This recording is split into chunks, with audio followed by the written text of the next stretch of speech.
Hyperconnectivity fundamentally redefines the way enterprises, individuals, and governments relate to each other. Combine it with new ways to create values for businesses and society, and you will see why leaders are so desperate for a roadmap that will help them to start understanding and embracing this new reality.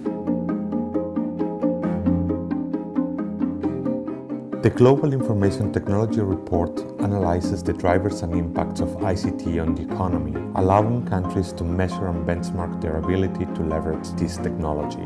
Through its Network Readiness Index, the report measures the ICT infrastructure, the cost of accessing this infrastructure, and the presence of the necessary skills to ensure an optimal use.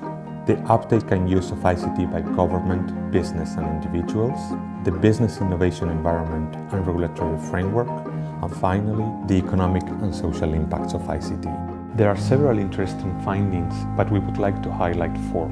The first one is that the Nordic countries and the Asian tigers continue to dominate the digital landscape and they remain in the top 10 of our ranking. The second finding relates to a big gap between developed countries on the one hand and developing countries and emerging countries on the other hand, not only in terms of ICT infrastructure, but in terms of the benefits that ICT can provide to improve their competitiveness and well-being. This divide is happening also within regions, in Europe and Asia, in North Africa and the Middle East, in Sub-Saharan Africa and in Latin America.